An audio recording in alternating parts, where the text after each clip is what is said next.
Good morning, everyone, and welcome to the first episode of Not a Sex Therapist. Today, topic is welcome to the Not Office. I'm just going to explain how everything works, how we're going to be doing this podcast, all that good stuff.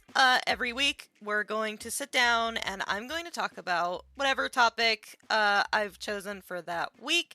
Chat will always have the option to pipe in and ask questions, add any commentary that they feel necessary, all that good stuff.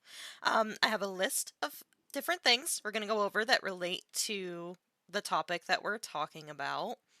And hopefully, I'll be able to go on some tangents about those topics. And then at the end, or maybe throughout, it really depends on your guys' questions, the things that you guys submitted. We will talk about it then. If you would like to submit any questions yourself you have, you can feel free to visit my socials. The form should be on there. But we will handle that once we get to that point. So, my name is Neon. I am going to be your host. I will plan on having guests in the future, but for now, it's just going to be me. It really depends on the topic we're going to be talking about and all that good stuff. So welcome in. Feel free to get comfortable. Feel free to get relaxed. This is a judgment-free zone where we're going to talk about sex and how to have safe sex and how to have healthy sex. This episode is primarily going to be a lot about why the podcast exists, because I feel like that's a good way to start. I feel like that's a good place to explain where it came from, why I'm doing it now, how I finally committed, because God knows it took me forever to even get to this point. Oh yes, that's the other thing too, is if at any point you are listening to this podcast and you're like, man, I wish I could be there to ask some of these questions, like even if you want to submit them later or if you want to submit them live, you can always find them over on my Fansly. I will hopefully do this once every Monday. I will be streaming live and we'll talk about the topic that's at hand. So, with all that out of the way, let's start with what we're going to talk about. Sorry, I gotta pull up my notes. Okay, so first of all, I know I've talked about this on stream with my viewers. If you are part of my community already, you already know that one of the biggest pet peeves that I have, at least right now, is the lack of decent sex education out there. And I don't want anybody to feel bad for not knowing something when it comes to sex, because I'll be honest, I'll be the first to say it. School is not the best at educating people about sex, what needs to be done and what doesn't need to be done. I feel like, in particular, school education has a really bad habit of fear-mongering you into not having sex. It really feels like they really hound down on the, like, you could get pregnant, or you could end up getting an STD or an STI, or it's basically just boiled down to, if you have sex, it's gonna ruin your life. And I feel like that leads to a lot of, if not shame, but it also leads to like abuse and other things going on, because it really puts in your mind this idea that sex is this terrible, unholy thing that shouldn't even be spoken about. So I think that if people have something going on, they often feel that they can't speak up just because sex in itself is an inherent taboo, just with the way a lot of us are taught, myself in particular. I myself went through a lot of years of just shame and guilt. I was one of those people. I am very much a horny individual now, and I used to be even worse too. And of course, all of that was happening while I was trying to get past this idea that I was a terrible person, because I really enjoyed sex and everything to do with sex and all of that good stuff. And so this podcast, the goal is to help people out of that mindset, because I know that I am not the only one who has, and still does to some degree, struggle with that. I have gone through some abuse in my past that has also made it very, very difficult for me to accept that this is a part of who I am and it is something that I enjoy. And something I cannot stress enough is that it can be just a fun activity. I think a lot of people, I don't know how to explain it other than I think that a lot of people have this idea that it's just for the purpose of making babies or it's just for the purpose of getting off. It's not necessarily an activity in the eyes of a lot of people, and that is exactly what it is supposed to be, an activity that either you, yourself, or another that you feel very close to enjoy together. And so we're going to go over some of that as this podcast goes on. We'll have different topics that we go through and everything like that. So that is the primary goal of the podcast and why I made it. I made a comment on stream the other day about how, man, I wish somebody would sit down and really actually educate people. And of course, I had meant to start this podcast like a year or two ago.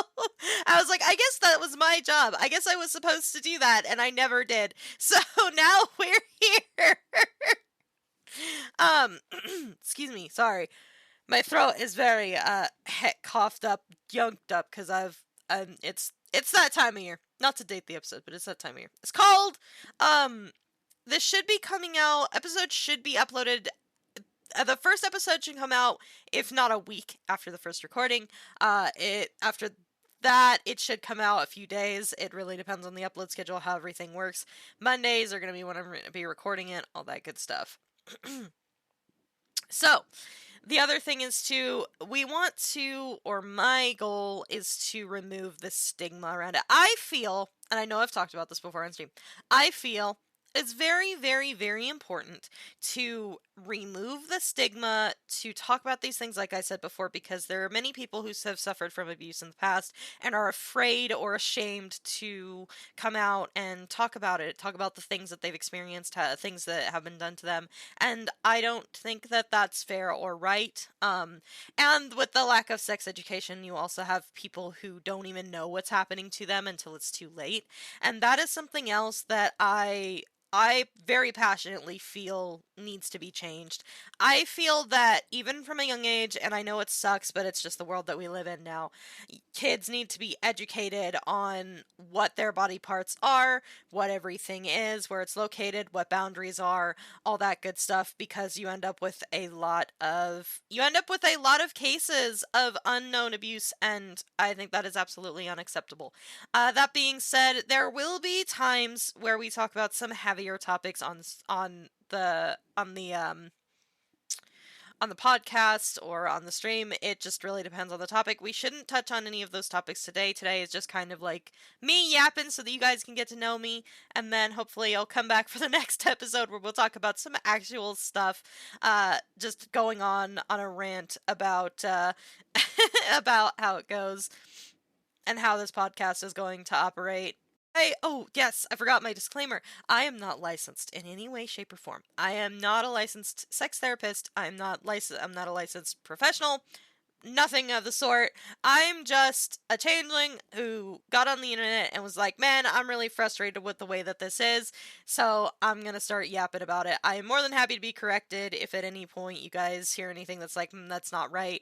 I encourage you guys to do your own research, please. It provides a better, healthier experience for you.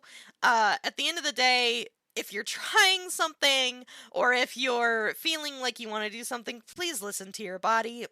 If your body is telling you not to do something or that something doesn't feel good, don't keep doing it. Your body is trying to tell you something. That is something that we'll go into a little bit more. I don't know if it'll be on this episode or the next, but your body is going to be your number one referee. It's going to tell you how you're feeling. It's going to tell you if what you're doing is good or bad. You need to listen to your body. And that means in all capacities. If it's like anxiety or if it's pleasure or if it's laughter, like those things, like anxiety should never be something that you feel overwhelmingly during sex. I'll get to that in a minute. I gotta introduce myself first. I'm already ready to go off on a tangent. So as I said before, yes, my name is Neon. I am a changeling VTuber. I stream every weekday on Twitch. I have had a speckled history when it comes to sex. I've learned a lot. I wanted to be an actual sex therapist when I got older, when I was younger, but I realized really early on that I don't have the patience to go to school and learn all of that junk. So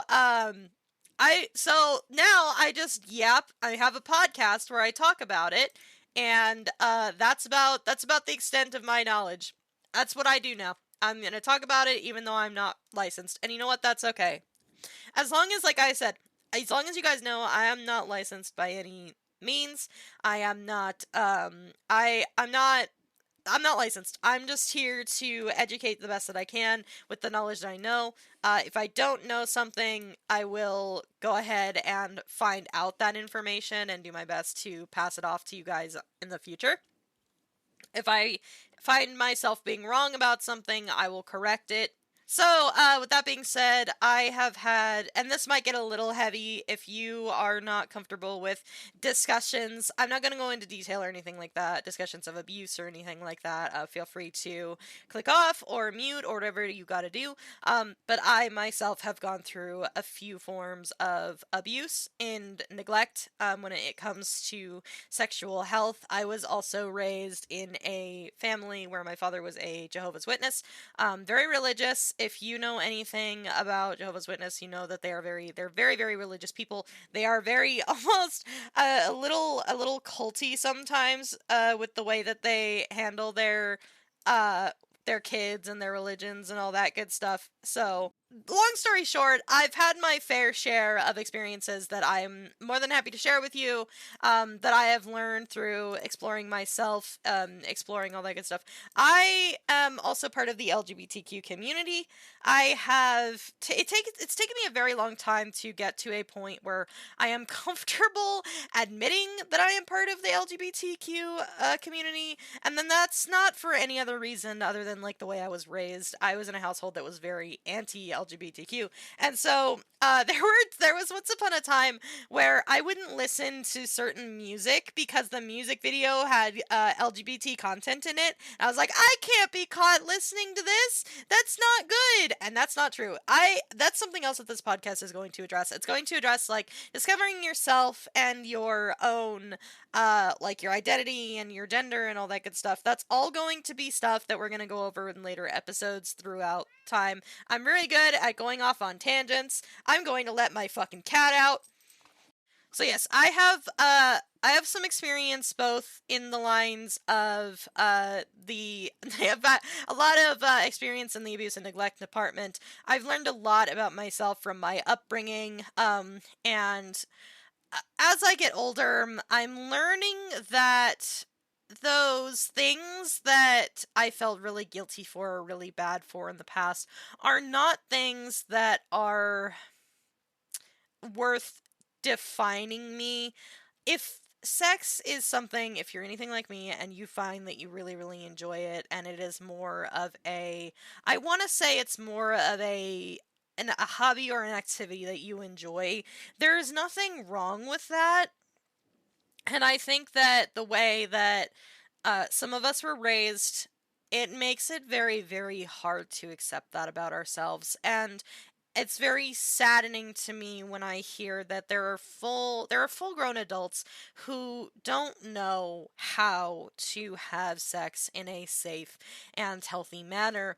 And all of that comes down to a lack of proper education. And it is my goal to hopefully educate at least a little bit, create a judgment free zone for people to ask questions that they don't think that they can ask anywhere else. You know, I understand firsthand how hard it can be to ask someone about something. Excuse me, to ask someone about something that you are ashamed of or embarrassed by. And that's why all questions that are submitted are anonymous, unless, of course, you're in the chat and you're going to be asking me questions. I can tell you that I've made some degree of lewd content on Fansly. I am, however, a VTuber. I think I said that before. Yeah, I am a VTuber too. So a lot of my content is with my virtual body, for lack of a better term. It is not because I'm ashamed of my real body or anything like that. That's another thing we're going to touch on, is you should not be ashamed of your body as long as you feel healthy, which is something else that I want to get into. I'm not going to be like health and wellness. I know that's what this is marked as. This is marked as like health and wellness, but it so focuses on sexuality. But this isn't health and wellness podcast. I'm not going to be telling you to eat your vegetables because I fucking hate my vegetables and I get it. The bottom line is if you feel comfortable enough in your body, and you feel and you are tolerant of your body is what I would say, then you're probably on the right path. Sexuality is also very, very connected to how you feel about yourself. I've found, for me at least, and I'm sure it's this way for a lot of other people, I know this is a very common sentiment throughout people I've talked to about sex and their enjoyment of it, is body image. If they're not feeling super great about their body, it's very hard for them to truly get into the moment a lot of the time. I know for me, my girlfriend and I could be having sex, and then all of a sudden I'll be ripped out of the moment because I'm thinking like, oh, what if she doesn't like the way I look? And those are thoughts that are hopefully over the course of talking about this, I can't make you feel any sort of way about yourself or anything like that, but the goal is to allow yourself or to talk to you about hopefully understanding that you don't have to like your body, you just have to tolerate it and respect that other people's opinion is not your opinion. I know I myself for a very, very long time, and still do to some degree, had and have a very negative body image for a very long time. And I know now that that is something that I have to learn to let it go because your partner, I'm just going to say your partner in this case because, I don't, everybody's situation is different. Your partner is choosing, in most cases, to be with you in the bedroom. And if they're not, then you guys need to have some serious communication. And sex is not something that it's not something that you have to treat as this like super loaded thing. And I know for me, I'm going to say a lot of this is based off of my own experience. When I was growing up and younger, I was taught that sex is something that is a given, that is pure, that is something that, after you're supposed to save yourself for marriage, and after that you're supposed to just kind of be, I was taught that your body is supposed to kind of just be a vessel for reproduction. And that is not that is not a mentality that you have to subscribe to. If you grew up in a religious home, I think that is something that was probably hammered into you more so than others. If if we weren't meant to enjoy sex, we wouldn't be put together to enjoy it the way that we are. There are plenty of species out there that just reproduce to reproduce, and it's not a fun experience. I've watched videos of like sea slugs and stuff trying to reproduce, and it's fucking horrifying to watch. And they don't look like they're having fun, but I guess I'm not one to judge. If we weren't meant to enjoy it, we wouldn't be built the way that we are, is the bottom line. So this is not a ticket to say, oh, go out and have sex with whoever you want. This is a ticket to let you know that it is okay to enjoy yourself, and it is okay to have a good time doing something with somebody that you trust a lot. We're going to go over, throughout the podcast, we're going to go over friends with benefits, boundaries, sexualities, kinks. We're going to go through all of that stuff. It's just a matter of when the episodes come out. I may do like a double recording today just because I could talk on all of these things for hours. And I find out new information all the time. And like I've said, if at any point I end up being wrong, please do not hesitate to stop me, to contact me, to put it in the form even, to just be like, hey, would you mind doing more research into this? Because I think you got this, and this wrong, and I will come back and I will talk about it and I will fix it. Because, again, this is all about education. It's all about making sure that people have a place to go to talk about things and to hear. It's all about education. If I'm like I said, I'm not licensed. I never went to school for this, even though I intended to. But I learned a lot on my own in my own research. In that like pursuit of potentially being a therapist in the future. um. So if at any point I'm wrong, please feel free to let me know. I don't mind being wrong. I don't mind admitting that I'm wrong, and I don't mind changing the education to be the way that it is. For the longest time, um, I have. I'm going to start with my. I know I wasn't going to talk about any heavy topics, but I think we're going to. So, uh, trigger warning. I know I said I wasn't going to visit any heavy topics. I'm going to try to gloss over a lot of this stuff. This isn't the episode for that, but I'm going to give you some more of my background. So, some things have happened to me in my past. I'm going to put it like that. Some things have happened to me in my past that have made me equate for a very, very long time. And this is something that I don't want to say ashamed of, because I know that a lot of it is not my fault. It is just the production of, or the product of the circumstances that which I came across. Um, and that is the way that some of the things have gone down in my life. I kind of equated love to sex. Not intimacy, but sex. I, for a very, very long time, kind of taught myself that being a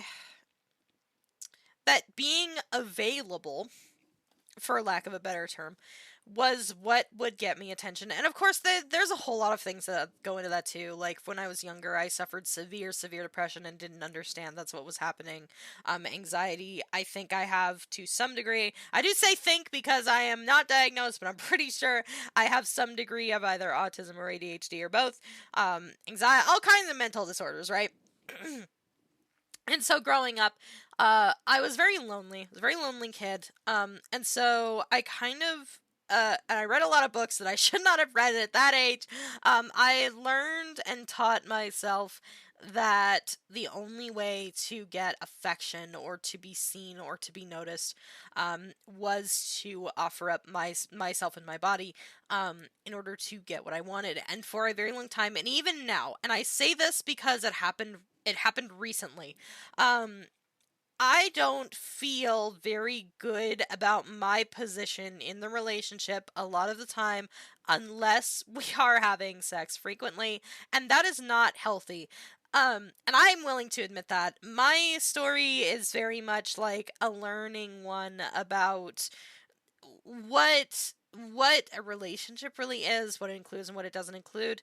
Um, sex is, and it's different for everybody. It may be some really big thing that you're saving yourself for, or you're waiting for the right person, and I totally, totally understand that. Um, I know that it's even now in my current relationship, and it's something that has caused, fights between me and my partner. Because I often have that not great mentality of, if I am not if we are not having sex, then I am not being loved. And it's not a healthy way to look at it. In both of, well, all three. No, only two. So in two of my relationships in the past, that was what it was. It was very transactional. It was very much like, you give me the sex and I give you like the relationship or the love that you want. It was very much like, this was the only way that I knew at the time how to get people to look at me as anything more than just whatever bullshit I was thinking at the time. It was a very dark place for me to be. And then in my relationship after that, that was my longest relationship to date. Not to date. That was my longest relationship at the time. The relationship after that was very neglectful. And I don't just mean in like a sexual sense, but I mean in a like time sense as well. It really came down to a like, they just, neither of us had the time, I guess, for lack of a better term. Like, our schedules didn't work out. They were never around. And then when I asked, they were like, I'm already working all the time. I don't want to spend all the rest of the time of my day with you. It ended up being very not Great. And it started too with that sex, like the sex decline had already begun to plague my thought process of like, well, they must not like me. And of course, this is another thing to tie in with that negative body image. When you have a negative body image, and I'm sure some of you guys have this same problem, when you have that negative body image and you enjoy sex as much as I do, you kind of start to think that the reason that you're not having sex is because you're not good enough physically, mentally, um, because I think that arousal can come from both the physical, your physical form, and it can also come from who you are as a person. I know that there are certain aspects of my girlfriend that just like, even if it's like the smallest thing, that have a tendency to make me go, yummy. And so when you have that very unhealthy connection, it starts to reflect in your self-worth even more so. For me, and like I said, even now, I know this is a bad habit that I'm trying to break. For me, even now, sex is another way of reassurance. And it has definitely caused issues, and it's something that I want to tell people to be careful of and avoid. And that is a situation that is specific to me and my past and the way that I grew up.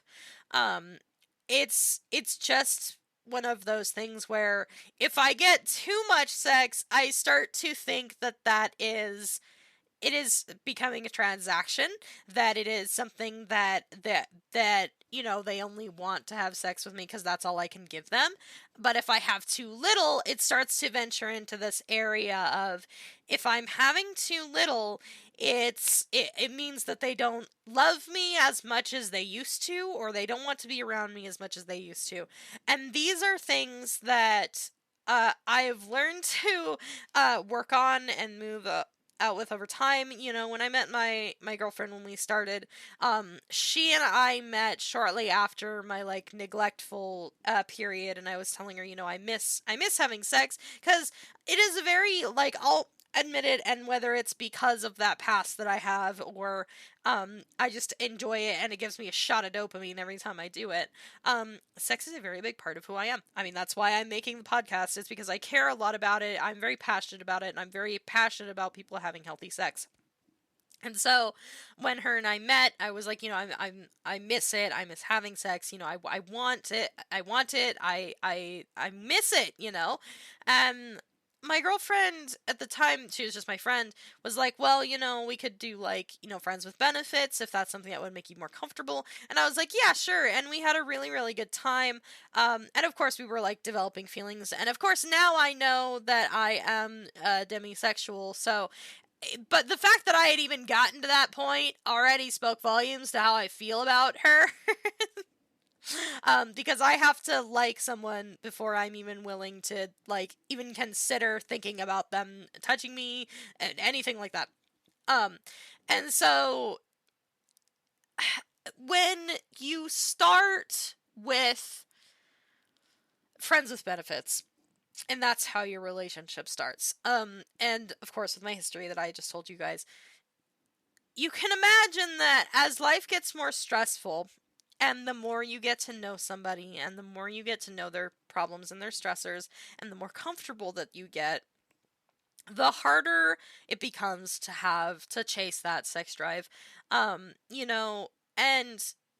I am I am both thankful and saddened, because I am glad that my girlfriend feels safe enough to tell me all of the stress that she's having, and she doesn't feel like she has to act, and doesn't feel obligated to have sex with me all the time. But it does occasionally trigger those feelings of like, I'm not good enough because I'm not providing any kind of. And the other, it's all an intertwining issue. It's all a mess, and it is very embarrassing for me to have to say that, this is a flaw in the way that I see this, especially as somebody who wants to educate. It's not healthy, and I am willing to admit that, and I know, and it's something that I've been working on for a very long time. Just because just because somebody just because somebody wants to have sex with you, or because you want to have sex with them, or your relationship, started as whatever and it developed into feelings, I think it's very important to understand what sex means to you. And understand whether or not that is healthy. In my case, I am willing to admit and wholly, full heartedly know that that is not a healthy way to look at it. But if you look at sex as something that is, something intimate that you want to share with your special person, like, that is, I think that is totally safe. If you are someone who just wants to have a good time and sex is how you like to have a good time, I think that's totally safe also. Or safe. I think that's totally healthy also. It all comes down to, in the moment, how are you and your partner conducting yourself? And this is something I have also had to learn over time. Like I've said in the past, like with my past relationships, I never really felt like I had much of a voice when it came to what we did and didn't do, how much we did, all that good stuff. Now I am at an age where, in a place, an age and a place where I have I've come to realize that sex is just a more physical form of intimacy. Intimacy and sex are not one and the same. I think that is something that gets misconstrued a lot. At least it did for me, especially when I was younger. Like, I assumed that they were the same thing. It's not. Um, it is something that you, over time, like, you learn that it is communication, like how you're conducting yourself. I am very, very lucky in that, I'm not a very verbal person. Like I've said before, I'm getting better at it, but I'm very, very bad at telling people that I care about no. Even in just like regular day-to-day settings. Like, I'm not very good at it. And I should be. I should be a lot better about my no is an absolute no instead of like a maybe or an I guess so. Like, it is something I need to get better at. But my girlfriend is very intuitive. She's very good at reading my body and my face, and she knows that if I'm not comfortable with something, she's already like backing off and asking if I'm okay. Like, I'm very lucky. It is very, very important that you, as you listen to the podcast, as you get to know yourself better, and hopefully as you think about these things in the future, you learn that communication is probably one of, if not the biggest things. Communication, responsibility, respect, and being aware. Just being aware. Like, I don't want anybody having sex to just have a good time, to feel obligated to one way or the other.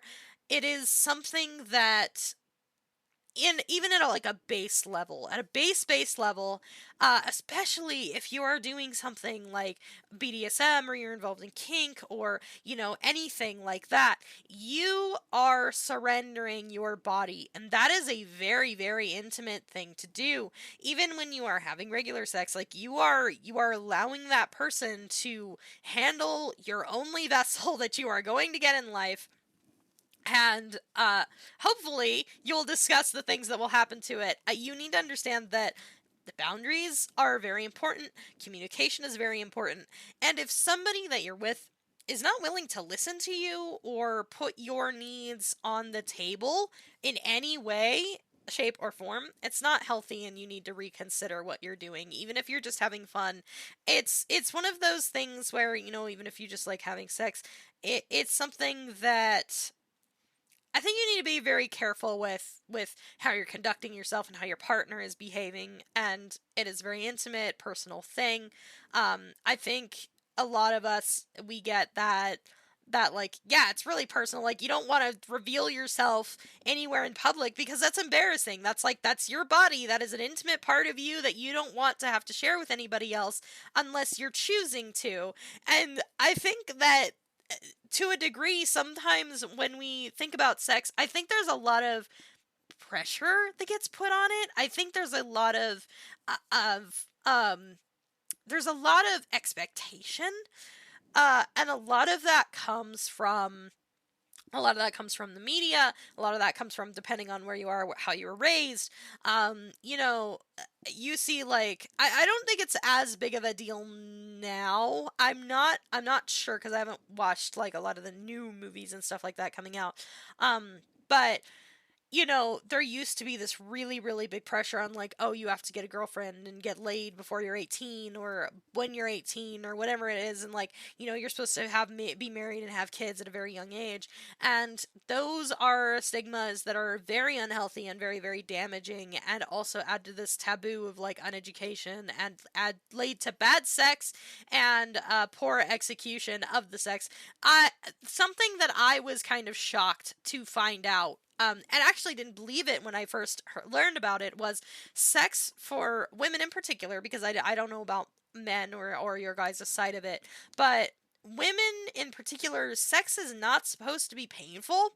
And I was so deep into this notion, this romanticized notion, that when you have sex the first time, you're supposed to bleed. Like, I had this romanticized notion so stuck in my head that I read that and I was like, that's not true. Like, there's no way. Isn't that, like, the point? And then I looked and I looked and I looked, and no, that is not the point, guys. Believe it or not, the first time you have sex is not supposed to be a painful experience. Sex isn't supposed to be a painful experience in general.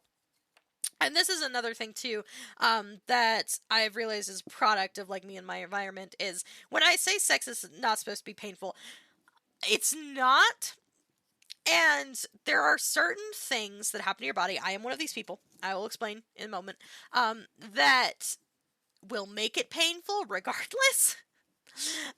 So especially women who have grown up in a very sex negative home, or that are like, you're not supposed to have sex or even pleasure yourself when you're younger.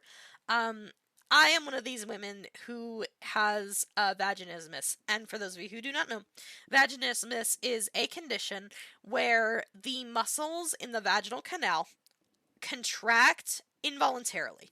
So, regardless of how into whatever you're doing you are, regardless of how much fun you're having, regardless of how much prep goes into it, you will feel pain when anything is inserted into the vag. That could be toys, that could be fingers, that could be another person, that could be whatever. It will result in pain. That is something that, if you feel that that is something that you are struggling with, it is good to go to a doctor and find out. Obviously, if you feel like you have anything going on with your guy or lady bits, you should be getting that checked out. I know it's embarrassing. I know I am also one of those people. I have problems with, if I think something is wrong, going to the doctor, but we need to do it. You have to do it. I know it's embarrassing and I know it sucks, but it's important. It is important that you get that stuff checked out. And I know it's very, very hard to, I know for me, it's very, very hard to accept, especially with, like, the things that I enjoy, that I just can't have sex without an extreme amount of pain. And unfortunately, I'm not in a place right now where I can start working on it. It's recommended to buy, like, a training kit and, like, slowly start working up to it, with the different training pieces that they give you. And that is something that for a very long time, something that is not talked about, I don't think. Like, I think it's a more common thing now, but when I was growing up, and when I went to like, have sex the first time, like, I couldn't do it because I was in too much pain, straight up, just nothing would go in. Just mm-mm. And it's no fault of, me or anything like that. It's just a byproduct of how I was raised. Like, subconsciously, that's just something that happens. And I know that I'm not the only one that has that problem. And it's this stigma of, well, it's happening to, that taboo part of your body. And I'm sure there's so many things that, like, people don't go to the doctor for, even if it's normal. Like, if you have a cough, you're like, oh, I don't want to take the day off of work and go to the doctor and do all this stuff. But I think that is something else that needs to change. But that's an entirely different conversation. That's not about sex, and that's what we're here for. It's for sex. It's very, very important to know your body, to know that even if you are 100% in the mood and you are ready and you want something, um, it's important to recognize that that is what is happening. Like, it is very important to recognize what your body is doing, why it's being strange, and if you don't know, then it's important to talk to somebody about it. a doctor is going to know much better than you in all likelihood. Another story I've got relating to this, and this is less about the sex, but more about my reproductive system. I know I've talked about it on stream before, but I was diagnosed with PCOS, and for a very long time, I want to say at least a year, I kept going into doctor's visits because nobody could figure out why the hell I didn't have a period. I had my first period when I was 16, and the next time I had one was when I was 18. So that should give you an idea of how my body handles hormones and cycles, and they're very irregular. I it's usually like one and done. It really depends on how long it goes. Sometimes it'll last for 3 or 4 days. Sometimes it'll last for one. And so this being something that was truly concerning, and of course at the age I didn't know. Of course at the age, my grandmother and my mother noticed and were kind of like, okay, we need to go take you to the doctor because that's not normal. After a year's worth of tests, like blood work, like ultrasounds, like all of this other stuff, they eventually came to the conclusion that I have PCOS, which is polycystic ovary syndrome. What that means is my ovaries have cysts on them. I believe it is a condition that is inherited. My aunt has it. My grandmother has it. I don't think my mom has it, but that is kind of unclear. It is an inherited condition that causes your hormones to really it really throws them out of whack. When cysts are growing on your ovaries, and your ovaries are the things that are making all of your hormones that dictate male, female, how your body reacts to different things. When you have those cysts on your ovaries, it makes it very hard for your body to behave as it should normally. With that being said, I had to go through a lot of testing. I went through like, I think by the time everything was said and done, because I went through an OBGYN, I went through, which I think is a gynecologist. I went through like 3 different kinds of reproductive doctors until I finally went to a reproduction specialist. So somebody who specializes in helping women make babies. It was only then that finally she was like, while it's hard for us to see any cysts on your ovaries, your symptoms, your descriptions of everything, like, it's more than likely that that's what you have. Which is fine. Great. And so that is something that has been very embarrassing to talk about in the past, because, like, and I know this is something that I used to think more in the past, less so now. I had this notion that, oh my god, I can't even have sex properly. And for me, at the time, remember I told you my body was it was taught that my body was a means of reproduction. And so for me, it was this thought process of like, I can't even do what normal bodies, like I can't even do what my purpose is as a human woman on this earth. And that's incredibly unhealthy. It's not good. And I think it's very important to talk about those unhealthy mentalities, because people may not even realize that that's the mentality they have until they hear someone else say it. Like, I very much was of the mind that, like, hey, like, I'm not a woman because my body does not function the way that it does, or the way that it was meant to, quote unquote, meant to function. And that's not something that you should ever feel ashamed of. If your body is different from the status quo, as long as it's not harming you in any way, you shouldn't feel bad about that or harming anyone else. Like, it's a very unhealthy mindset, and it's something that I see a lot more often in people who are, I mean, even guys have a similar expectation of like, like, you're supposed to have sex at a certain age, and you're supposed to get married and have kids at a certain age, and it is also unhealthy. And while I know very little about like the medical side of a man's experience, I know that that is something else that I'm sure that they have to deal with and think about, even though it's something they don't want to. I'm sure that is something that maybe subconsciously was rooted into them. You're supposed to have a family by this age, and I definitely see it in my father. He had us, and he had me, sorry, and committed to my mom because he felt he had an obligation to, not because he wanted kids or anything like that. It was an obligation to having a family, raising a family, because that was his role as the man, the protector. Um, and these mentalities stem a lot from gender identity, like social. Let me rephrase that: social gender identity. There's the stigma that for men too, like, you can't talk about things that are bothering you, or it's not okay to cry if you need to, or it's not okay, like, you have to be the strong one, you have to be the protector, like, and that is something that I think is unfair and not okay. Um, because it's hard. Like, being human in any sense of the word is very, very hard, and gender roles being pushed upon either of us isn't, not, or any of us, I suppose I should say, is not okay, and something that creates very damaging mindsets. It can feed into a bigger problem. It could evolve into like anger issues, which is something I've seen personally. I've seen people like hold all of that shit inside, and then when it gets too much, they just explode and become violent.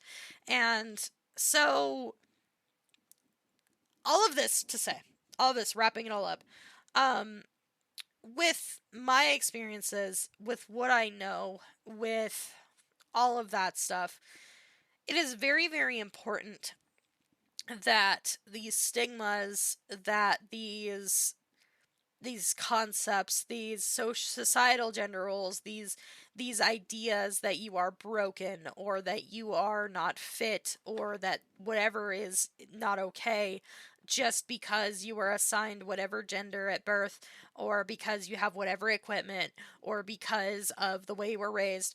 It's not acceptable, and it's something that I think we need to work together to change. There's so many men and women out there who have no idea. Like, they really don't have any idea how to have sex. They have no idea how to say no. They have no idea how to be responsible or respectful. They have no idea how to approach sex in a fun, healthy way. It all just comes down to a lack of education. And the goal is to educate. The goal is to make sure that, when the time comes, your first time or the next time or whatever, that you are prepared, and that you know what to expect, and that you are open minded to mistakes happening. It's okay to laugh during sex. It's okay to talk about funny things that happened during the sex after the fact. It's okay that it's not this picture perfect experience, and it's okay that you yourself are messy, like both during, after, before. That is all okay. Sex is inherently, not inherently human, but sex is messy, and it's funny things can happen, and it's unpredictable because it's human. Like, it's something that we shouldn't feel bad about talking about performing about. We shouldn't feel bad about that kind of thing. And it is something that's led to a lot of shame and embarrassment for a lot of people. And that's not okay. It's not okay that we feel this weight upon ourselves if we really just want to sit down and enjoy an intimate moment with our partner. I don't know if I've talked about this before. The first time I thought, or the first time I had sex, I thought, or like when I was gonna have sex the first time, or when I thought I was going to have sex the first time, I thought I was going to bawl for a myriad of reasons. Like, I would be scared, I would be anxious, like, I didn't know what I was doing, and it shows. Like, it all comes down to that, like, I didn't know what the hell I was doing, and I was nervous, and I was scared, and I was anxious, and all of that. And when the time actually came, and I was with somebody that I trusted and I was comfortable with, I didn't cry. Like, I actually had a lot of fun. And that's good. Like, it's good if all of your expectations are negative and they end up being like just blown out of the water because you're actually having a great time. And it's very important, I would say, even for your first time, it's very important to for your first time, in my opinion. And of course, this is opinion. If you've already done this and been like, whatever. In my opinion, especially if you have a very checkered past with this type of thing, it is very important to be with somebody that you trust. Be with somebody that you trust with your body. Be with somebody that, like I said, with your body, your physical being. That is, at the end of the day, what you are doing for each other or with each other, is sharing yourselves at your most bare core. Like, I know that I am one of those people that when I have sex, I kind of just I focus on nothing else but the way that it feels. My brain, depending on my mood and everything leading up to it, I either get really, really into it and that's all I can think about, or I'm being anxious and thinking about something else. You need to be with somebody who, if you were in a state where you were just really into it and enjoying yourself and like, I don't want to say out of it because it's not like you were like, it's not like you took anything or you're intoxicated. I mean, maybe you are, but in that case, even more so. Like, trust somebody or choose to do it with somebody for your first time that you trust with your well-being in even the worst of cases. Like, if you were to go get a drink with them and you couldn't drive home or whatever, or like they were like, make sure you're with somebody that you trust. It's very, very important because it shouldn't be this negative thing. It shouldn't be scary. It shouldn't be, I mean, it's okay to be scared, but it shouldn't be a negative, overwhelmingly negative experience. It's true. It really shouldn't. And so for me, and I'm not gonna say that it like hasn't. There haven't been times where things have gone awry. I'll never forget the first time that my girlfriend ever went down on me, and she asked me if it was okay, and I said yes. At the time, I was more scared of saying no because I didn't. Like I said, I was still riding that high of like, I don't know if I'm gonna cry. I don't know, like, like, we had just had our first couple of rounds. Like, I was anxious and scared. And that is something that is very important to distinguish is not being ready for something is not the same thing as not wanting to do something. And I'll probably go over that in the next episode. I'll talk about consent, I think is going to be the topic for that one. But it was scary and I was overwhelmed, but I at no point did I want her to stop or think I wasn't having fun. It was just overwhelming. It was a lot of new things in a very short period of time. And afterward, she understood and she was like, "I'm sorry, like I didn't, I'm sorry that I overwhelmed you." And I was like, "It's fine. I should have said something." Like, and how, it just comes down to knowing your body and knowing your partner. Trust your partner, trust yourself, trust your gut, all that good stuff. But now, um, we're at about an hour and 5 minutes. I would say an hour because I had like 6 minutes of waiting time for everything to get ready and start. So I'm now gonna go ahead and open it up to chat if you have anything you want me to talk about now. I'm gonna go look through the questions that you guys submitted before we started all this and just answer a couple of questions, a handful of questions, things that are important that I would like to answer right away. Just because I don't know that I want to wait, because some of you guys have been waiting for over a year. I've been putting off doing this project for a long time, but now we're here and I'm doing it now. So I'm gonna go over some of these questions. If you guys have any questions or want any like opinions on anything, feel free to let me know, and then we'll wrap it up. Probably. We'll probably be at the end of today's topic. All right, let's see here. And these are all anonymous too, by the way. I don't know who submitted any of this. It's not, I don't want to expose that to anybody. We're not going to expose anybody. This is supposed to be a safe space for people to ask whatever they want. Unless, of course, you're asking on the stream, in which case, don't worry. The only one who's going to know is me in the chat. And even then, it won't be recorded anywhere. All right, let's do this one. We'll do prep. This one's a really good question. So this question is, do you have any tips about prep for sex Oral, vaginal, anal, I just feel like prep isn't talked about enough. Also, just how much of porn is actually analogous to having sex. I've never been able to tell what's just for show or not. So, this first question, and then I'll get to yours in the chat. This first question, I'm going to go through piece by piece. For prep for sex, this is probably something that go in the consent episode, but it's something I want to talk about now. And the only prep that I would recommend is talking to your partner. Like, I cannot stress this enough in any of these, like oral, vaginal, whatever, and I'll get more into the nitty gritty of those in a minute. Please, for the love of God, please communicate with your partner. Your partner is, like I said, whatever like position you may be taking, if you are the one giving or receiving, you need to be very aware of your partner on either end. Like, do they seem uncomfortable? What are they comfortable with? What to expect? Listen to your body. If you feel anxious, don't push yourself. If you're not ready, you're not ready. There is a difference between being ready and not wanting to do something. They are different. They are two different things. And so it's very important that you understand your body and what it's telling you. If you're not feeling it, don't push yourself. Don't make yourself do it. As far as other ways to prep, that is like the big number one. Like, talk to your partner, make sure you're okay with what's happening. Make sure that you're communicating even during sex. Things might happen that'll make you laugh. Things that are silly might happen. Like, just it's okay. Just enjoy the moment. Enjoy the moment together. Like, at the very end of the day, enjoy the moment together. Other things for prep. I know I shouldn't have to say this. But yes, make sure you're keeping yourself clean. I'm not saying you have to, like, rinse out your vag with fucking soap water, because that's not good for you. But, like, make sure you're clean. You don't want, like, nasty crusties or anything like that. I'm sure you guys know that already, but that is a good way to prep. Make sure you're clean. Make sure your partner's comfortable.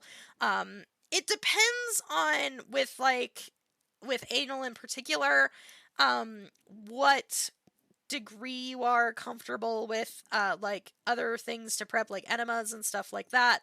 That is something else I think you should discuss with your partner, as far as, like, do you want me to do that? Do you not want me to do that? Like, how do you, I think you guys need to discuss it together and figure out, like, how comfortable are you with how far you're willing to go? All of those things, it really comes down to comfort. As far as prep goes, I'm pretty sure that's the only, like, as far as anal goes, that's the only prep I would offer. Um, don't feel obligated to shave if you don't want to shave. If you have the right partner, they're not going to care about that. I know I myself have that issue where I get, like, really nervous about, like, my body hair. Don't, if that is something that really bothers your partner, then, you can talk about it with them. Like I said, it all comes down to communication, but don't feel obligated to shave just because you feel like you have to if you don't really care. If it bothers you and it makes you feel better, then yeah, go for it, but don't feel, like, obligated because of something someone else says or whatever. Don't worry about that. Don't worry about that. And then part two, how much of porn is actually analogous to having sex?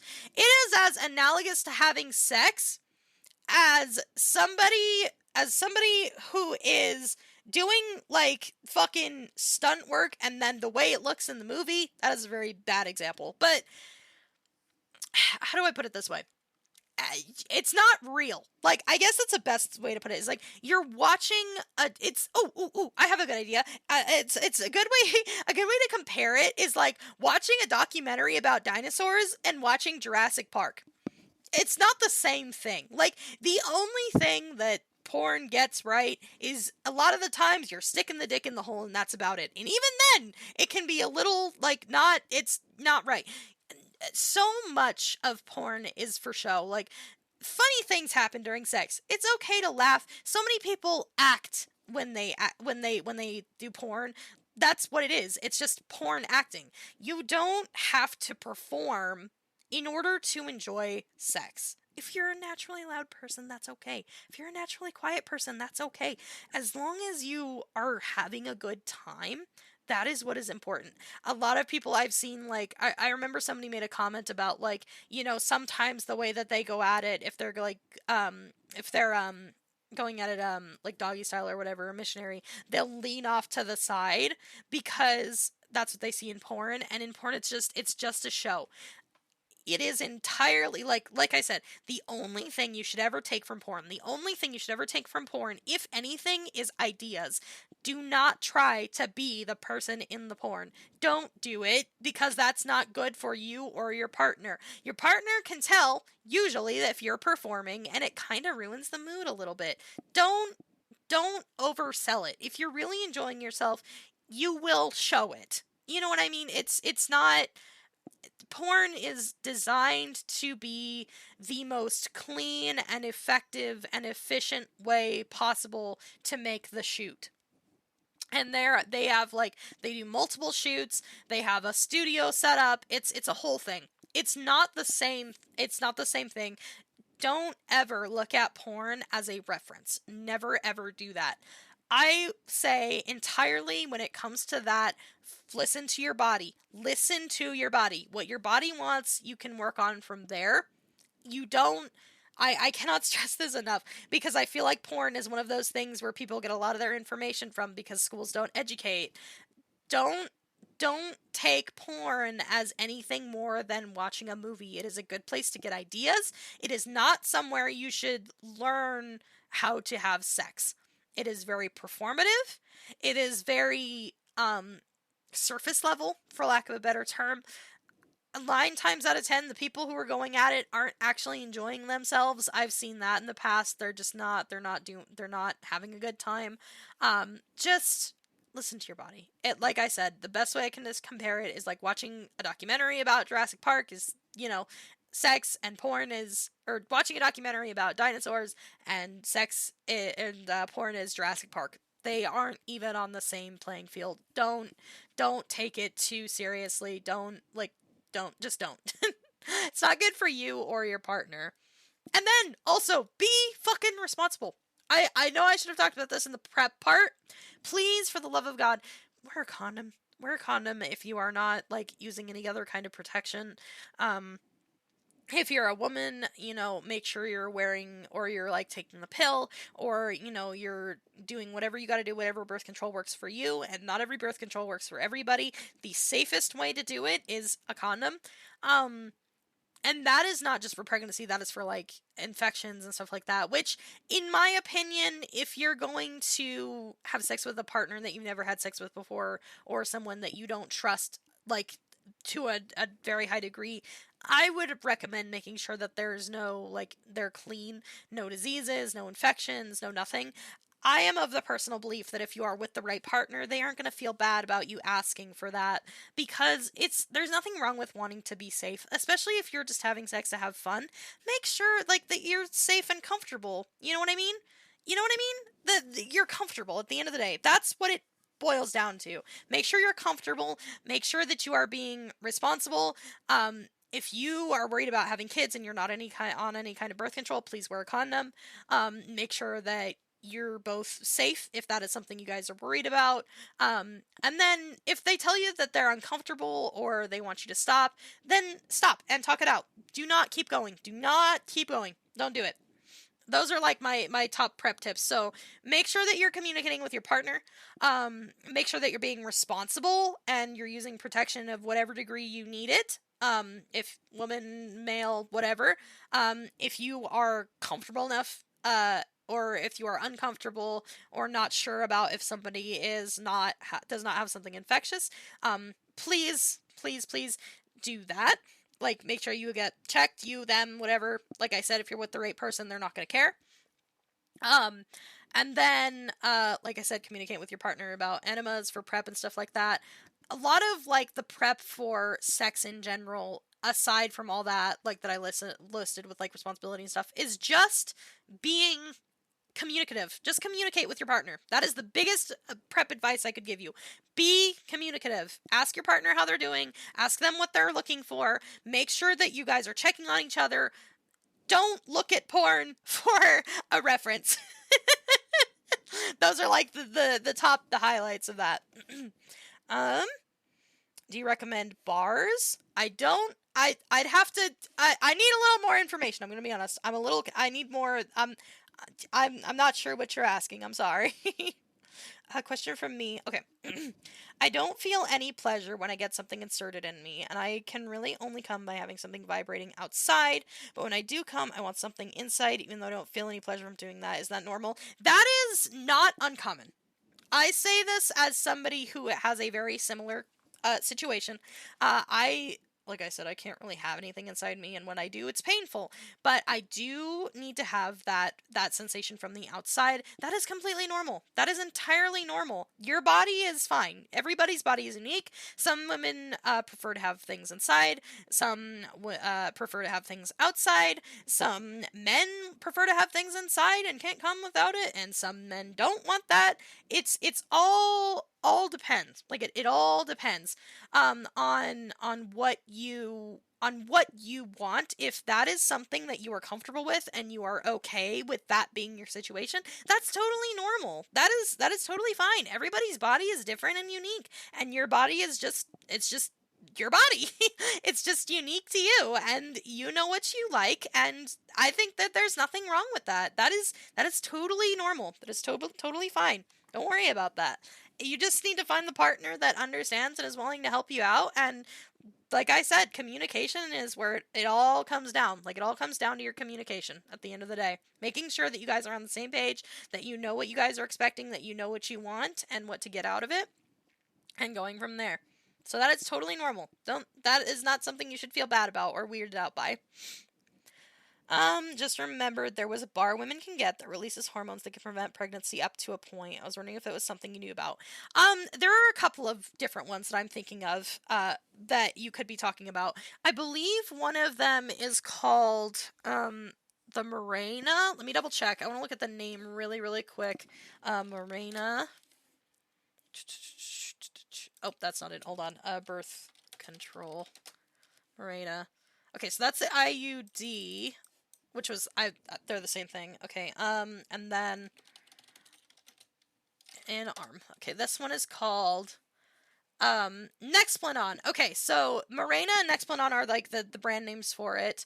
The other, like, the clinical names for them are the contraceptive implant, which is the Nexplanon, which is the bar that goes in your arm, which is the one I think you're talking about, and then the IUD. Personally, I have heard of it. I would say, depending on how your body reacts to it, everybody reacts to different types of birth control differently, and I will go into a little tangent about this. The bar, the implant, that releases hormones, I think is a good option if you are someone who really struggles with, like, remembering to take pills every day, because I know that if I had the choice, I would have probably gotten the bar myself. But due to my history, I've got, like, some breast cancer history in my family. It's not a safe option for me. If I were to say pick any birth control, I would say above all else, avoid the IUD. The bar and oral contraception are both very, very good options. Especially the bar if you're really bad about remembering to take your medications. I really struggle with that sometimes. I would highly, highly recommend those two. I would really recommend staying away from the IUD if you have a choice. But again, it's all going to depend on your body, how it reacts.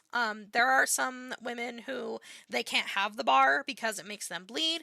There are some women who can't have the oral contraceptive because it makes them bleed. There are some women who, and I personally recommend against the IUD just because it is so painful to get done. And can cause a lot of complications if you're having sex even in the future. The safest one I would say is probably your oral contraceptives. The one that I think is the most reliable and the one you don't have to worry about is probably the bar. Like, the bar is probably the one that's most reliable because you don't have to worry about being on a time or anything like that, or anything like, you don't have to worry about times, getting your medications or anything like that. It is easy, done, 1, 2, 3, and then I think they just replace it after a short while. I think it's as simple as that. Don't get an IUD. If I learn you guys anything as women with contraceptives, don't use IUDs. The good news is those of you who are men who are looking for a type of contraceptive that is not a condom. They are looking into an injection that will prevent you from making live sperm. I don't think it's done yet. I don't think they've finished it. But that is something that they are looking into if you yourself are looking into contraceptives on your end. I don't think that it's done, but I do think that they're making progress on it. I'm not 100% on that, but I do think that is something they're working on. Okay.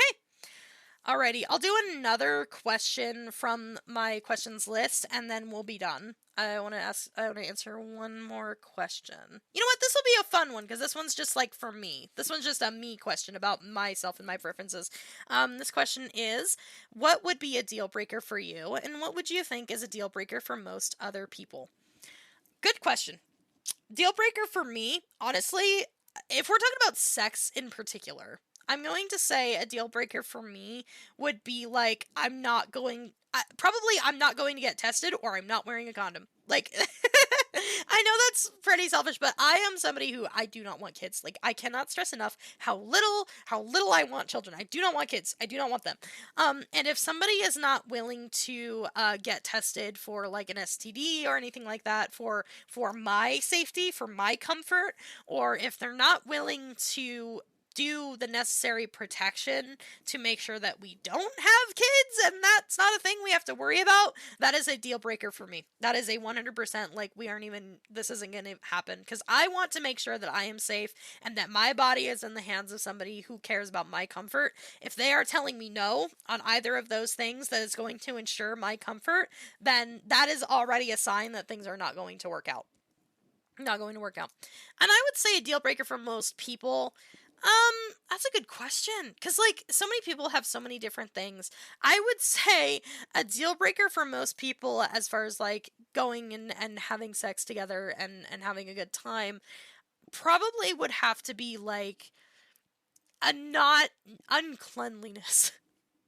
I guess I should list that on mine too. If you're unclean, or if like we're gonna be fucking on a bed that's full of like nastiness, like trash and just that kind of thing, I probably would also be like, no, I'm gonna go, because sex is already a messy process. I personally, okay, another fun fact about me, even though I love sex, I don't like bodily fluids. They make me feel icky and gross on the inside and the outside. So I have a really hard time with it.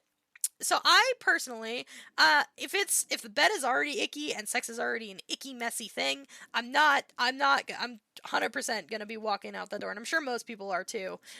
If they walk into like a not great, area, and they don't want to, and they're uncomfortable, I think that's gonna be a deal breaker. Bottom line is, if you're uncomfortable, that should be your deal breaker. I'm gonna be honest. I feel like that is like the number one, like, I am uncomfortable. That is a deal breaker for me. All right. So, with that being said, that is going to be, by the way, will the answers be posted in the Discord? Good question. I wonder if I should post those answers in the Discord. Maybe I will. You know, maybe that actually would be a good idea, because then I'll keep track of, you know what, I will. I'll post answers in the Discord as well, I think. I'll do that also, just so that I have them. So that I remember that I answered them, and you guys can reference them whenever you feel the need to do so. And that way that it's not lost to time when, this podcast has like 50 or so episodes. Hi, how's the podcast going? Hi, Red. We just finished up. Well, we're about to finish up. So, I'm going to wrap this up. So thank you, everybody, for listening to the podcast. Those of you who decided to join me live for this and join in the conversation, thank you very, very much. I know today's topic was a little bit off the rails. I talked a lot about myself and my experiences, but that was the purpose of today's episode, was for you guys to get to know me a little bit better and know my not credentials, because I am not a sex therapist. Thank you so much for joining me. If at any point you would like me to answer any questions that you have and you didn't catch me live, or you want to have me answer them live, feel free to check out my socials. You can just look up Changeling Neon on Twitch, or Changeling Neon Card, and, well, Changeling Neon hold on, wait, let me get the link. I'm so good at promoting myself, guys. Card. Let me see. Let me do this. Changeling Neon It's card. Okay, cool. Yes. So if you need to find me, all of my socials, you can find them on changelingneon.card.co. That's changelingneon.carrd.co. That will bring you to my page that has all of my links. I stream on Twitch every weekday, early morning, about 8, 9 a.m., and I'll go for a couple of hours. If you haven't yet checked that out, feel free to do so. I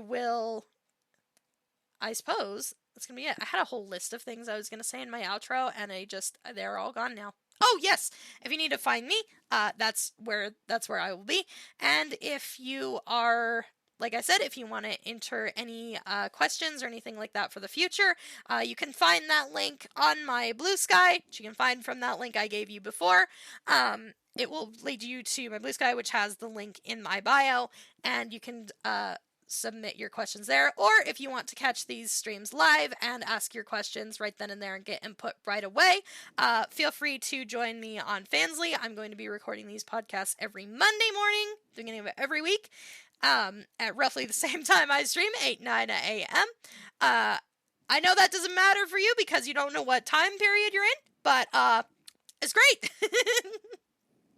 And I will talk to you all on the next podcast. Bye-bye.